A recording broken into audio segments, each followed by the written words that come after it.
Hello students, welcome to the another class. In the last video lecture of this chapter, we have started the structure of nucleus. Last video lecture में हमने nucleus का structure start किया था.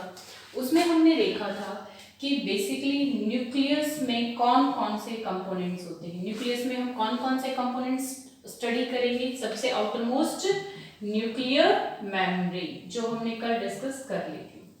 Then उसके अंदर जो fluid भरा हुआ होता है jelly like, that is nucleoplasm. और इसमें कौन से स्ट्रक्चर्स हम डिस्कस करेंगे. We will discuss about chromatin material, chromatin fibre और material and the dense body which is present in nucleus, that is nucleolus. तो आज हम स्टार्ट करने जा रहे हैं इसमें third part, that is chromatin material और क्रोमेटिन फाइबर. तो we are starting chromatin fibre. दो हमने कल डिस्कस कर लिए थे. आज हम इसका थर्ड कंपोनेंट स्टार्ट कर रहे हैं, that is chromatin fibre. The term chromatin was given by Fleming. Term किसने दी थी. फ्लेमिंग ने दी थी. अब क्या होता है बेसिकली इसके अंदर क्रोमेटिन, आप यूँ कहिए सेल डिवीजन के टाइम यही फाइबर्स धागे कंडेंस हो जाते हैं और क्रोमोसोम बना लेते हैं. तो बेसिकली अगर इसके स्ट्रक्चर की हम बात करें तो इसके स्ट्रक्चर में क्या क्या प्रेजेंट होगा. इसके स्ट्रक्चर में क्या प्रेजेंट होगा. इसमें न्यूक्लियोटाइड्स होंगे, कुछ प्रोटीन्स होंगे. स्ट्रक्चर अभी हम देखेंगे. तो बेसिकली इसका स्ट्रक्चर कैसा होता है. It consist of nucleoproteins. किसका बना हुआ होता है ये. न्यूक्लियोप्रोटीन्स का बना हुआ होता है. अगर एक वर्ड हमें लिखना हो तो. नेक्स्ट क्या करते हैं ये, क्या फंक्शन होता है क्रोमेटिन फाइबर्स का. यही जो क्रोमेटिन फाइबर्स हैं धागे जैसे स्ट्रक्चर हैं, जब सेल को डिवाइड करना होता है तब यही कंडेंस हो जाते हैं and they will form chromosomes. तो during cell division they form chromosomes. यही कंडेंस होके क्या बना देंगे, क्रोमोसोम बना देंगे. चलिए अब हम इसके स्ट्रक्चर की बात करते हैं कि कैसा स्ट्रक्चर होता है क्रोमेटिन फाइबर का. We are talking about the structure of chromatin fibre. तो अगर इसके हम स्ट्रक्चर की बात करें तो बेसिकली क्या होता है, इसके अंदर 40% डीएनए प्रेजेंट होता है. It contains 40% DNA. 50% इसमें क्या होंगे, प्रोटीन्स प्रेजेंट होते हैं. और वो कौन से प्रोटीन होंगे, हिस्टोन प्रोटीन्स. तो 50% क्या प्रेजेंट होते हैं, हिस्टोन प्रोटीन्स प्रेजेंट होते हैं. बाकी रेस्ट ऑफ दी जो पार्ट है दैट इज 8.5% एंड 1.5%. तो इसके अंदर 8.5% क्या प्रेजेंट होता है, that is non histone. Major क्या होते हैं, हिस्टोन प्रोटीन्स होते हैं. तो it contains 8.5% non-histone protein and 1.5 इसके अंदर परसेंट क्या प्रेजेंट होता है, आरएनए. तो ये इसके कंपोजिशन की क्वेश्चंस आते हैं इसके कंपोजिशन पे. तो हमने इसके कंपोजिशन की बात कर ली कि मेजर इसमें क्या है, डीएनए और हिस्टोन प्रोटीन्स प्रेजेंट है.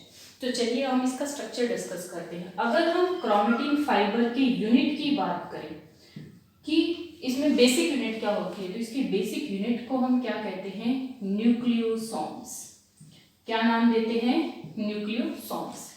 क्या होता है न्यूक्लियोसोम्स का स्ट्रक्चर कैसे होता है. पहले हम देखते हैं जो हिस्टोन प्रोटीन होते हैं वो कौन से टाइप के होते हैं. ठीक है, हिस्टोन प्रोटीन कौन कौन से टाइप के होंगे, H2A, H2B, H3, H4 and H1. तो बेसिकली ये 5 टाइप के हिस्टोन प्रोटीन प्रेजेंट होते हैं क्रोमेटिन फाइबर के स्ट्रक्चर में. कौन कौन से, H2A, H2B, H3, H4 and H1. यही मिलके न्यूक्लियोसोम बनाएंगे और वही न्यूक्लियोसोम किसके अंदर प्रेजेंट होते हैं, डीएनए के. देखिए ये ऐसा स्ट्रक्चर क्यों बना. हमें पता है सेल कैसी होती है. सेल बहुत स्मॉल माइक्रोस्कोपिक स्ट्रक्चर है. उसके अंदर क्या प्रेजेंट है, न्यूक्लियस. तो मीन्स न्यूक्लियस का साइज सेल से भी छोटा होगा. और जो डीएनए सेल के अंदर प्रेजेंट होता है उसकी लेंथ होती है ऑलमोस्ट 1 मीटर 2 मीटर. तो इतने छोटे सेल के अंदर, इतने छोटे माइक्रोस्कोपिक न्यूक्लियस के अंदर इतना बड़ा डीएनए कैसे रहेगा. आपको थोड़ी सी जगह दे दे उसमें बहुत सारा आपको कोई वूल दे दिया सपोज कीजिए, वो उसके अंदर रखना हो तो कैसे रखेंगे?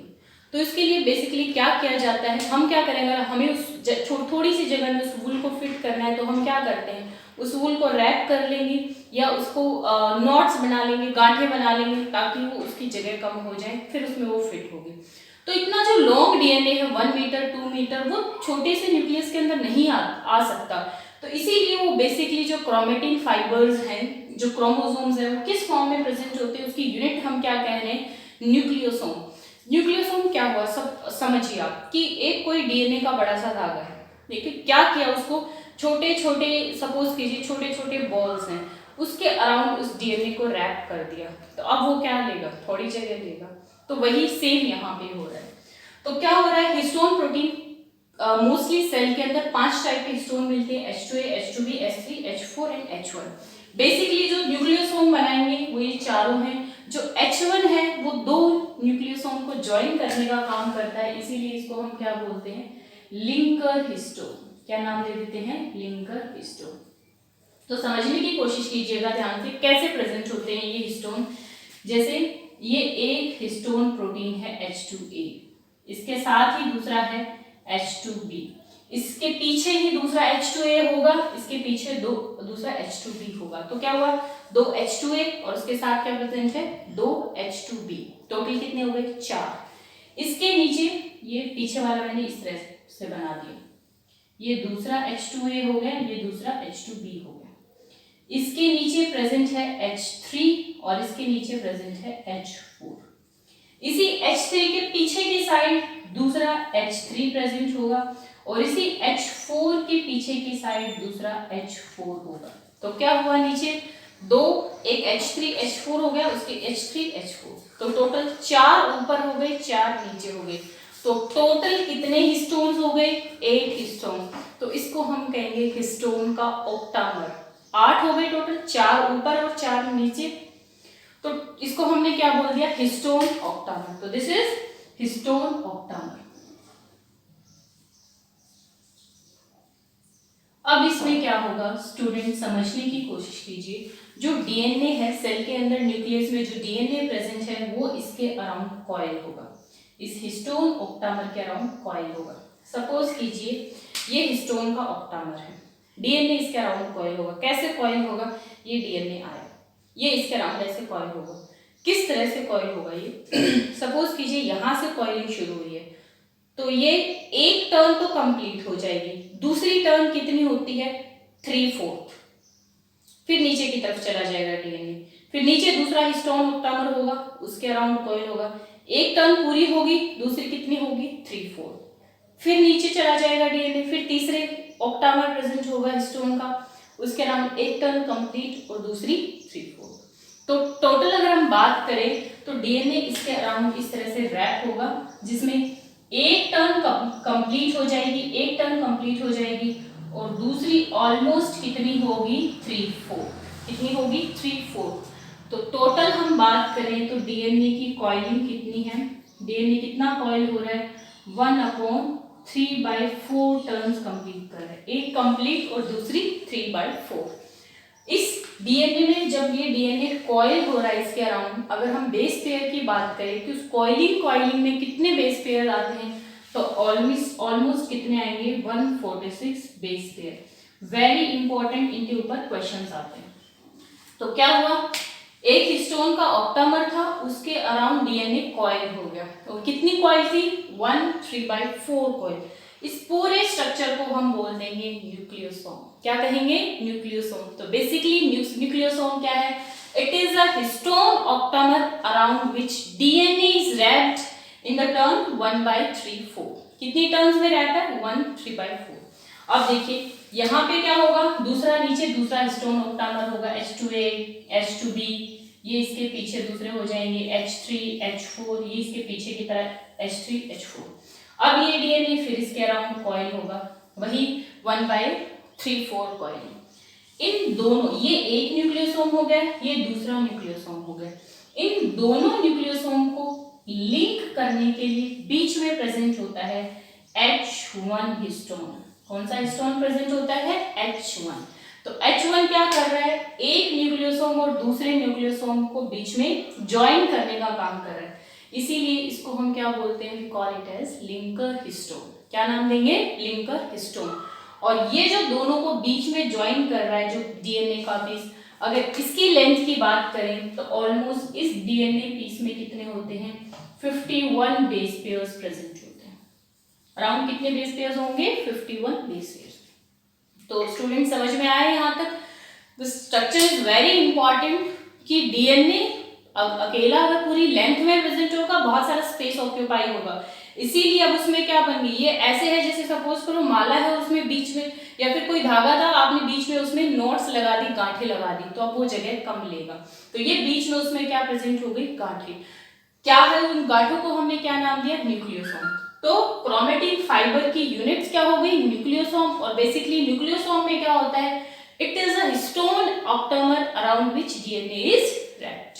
तो did you get the students, यहां तक समझ आया। तो ये हमने कर लिया कि बेसिकली क्रोमेटिन जो फाइबर होते हैं उनका स्ट्रक्चर कैसा होता है। चलिए अब हम देखते हैं टाइप्स ऑफ क्रोमेटिन फाइबर, कि क्रोमेटिन फाइबर कितने टाइप के होते हैं। Now we are discussing types of chromatin fiber.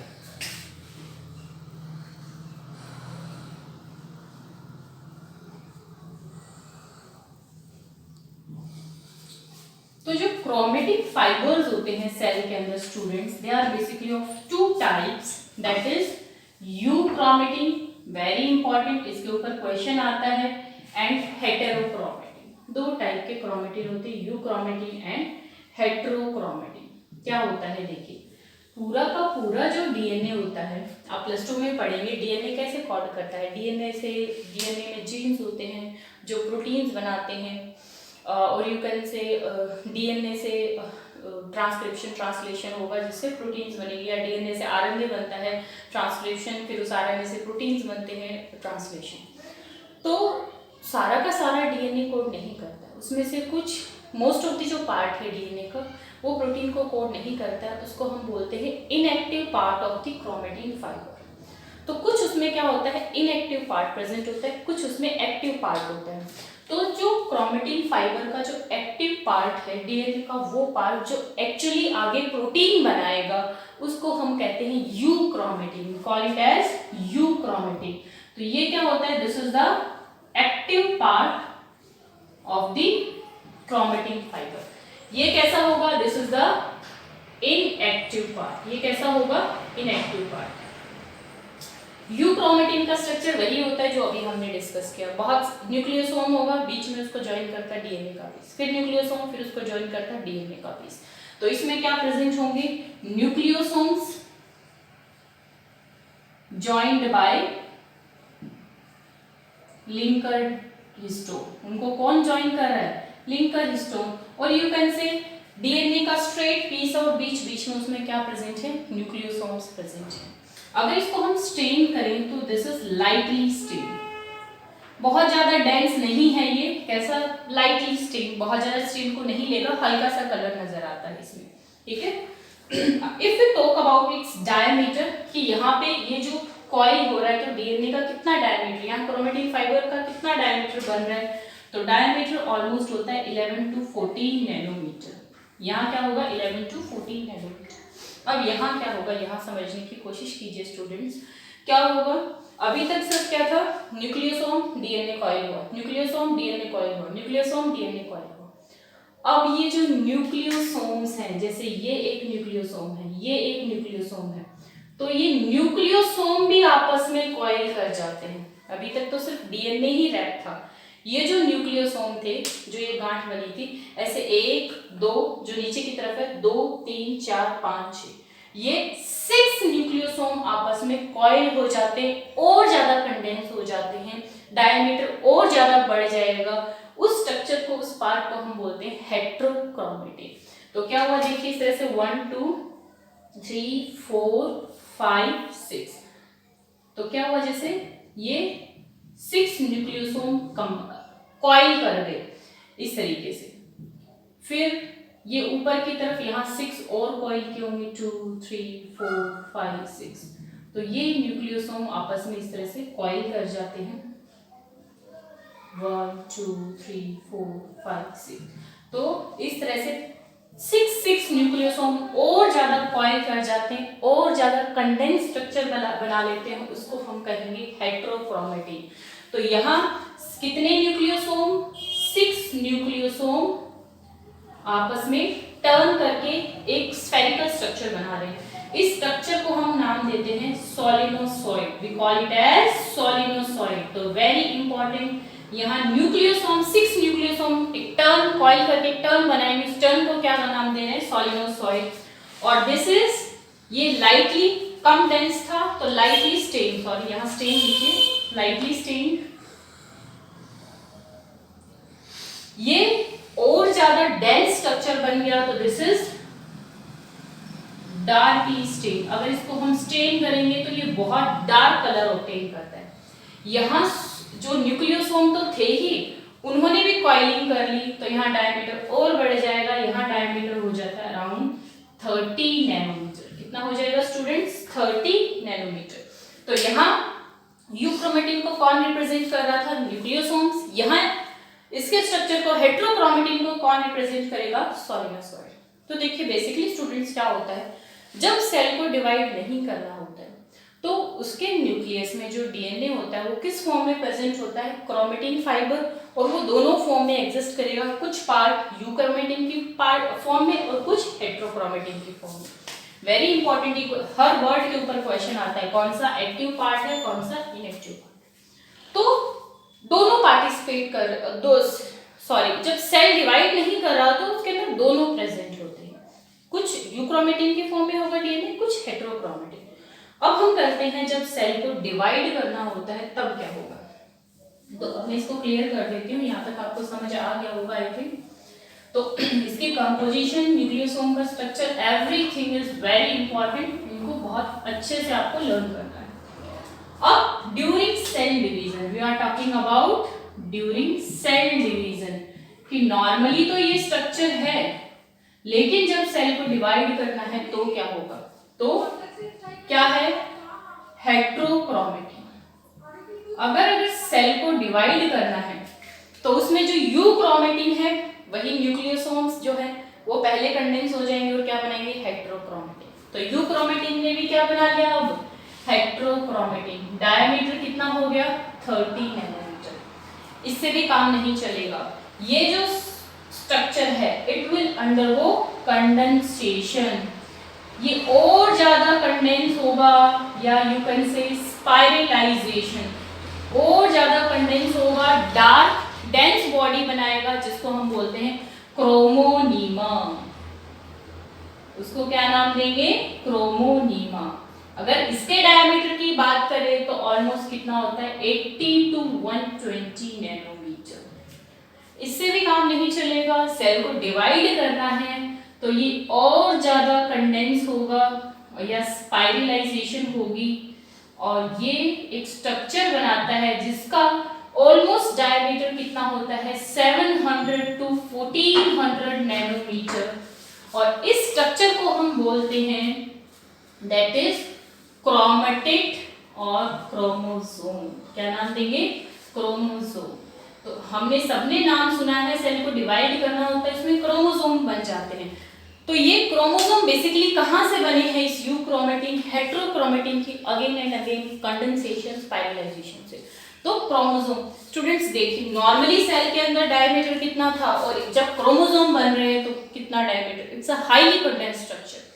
Cell divide करेगी, अब जब सेल डिवीजन खत्म हो गया है, ये दोबारा से क्रोमोसोम डीकंडेंस हो जाएंगे, रिवर्सिबल होते हैं, क्रोमोनीमा बनाएंगे, एंड क्रोमोनीमा अगेन डीकंडेंस, डीस्पाइरलाइजेशन होगा, इट विल फॉर्म हेट्रोक्रोमेटिन। कुछ हेट्रोक्रोमेटिन की फॉर्म में रहेगा और कुछ किस फॉर्म में रहेगा, यूक्रोमेटिन की फॉर्म में।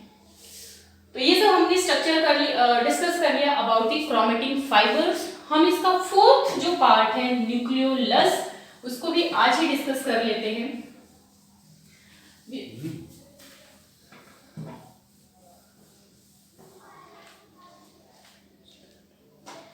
आई थिंक स्टूडेंट्स न्यूक्लियोलस को अगर इसी वीडियो में हम कंटिन्यू करेंगे तो the video will be too longer to upload, तो so we will discuss that part in the next video lecture. Till then आप इसको अच्छे से रीड कीजिए, इसके क्वेश्चंस को सॉल्व कीजिए।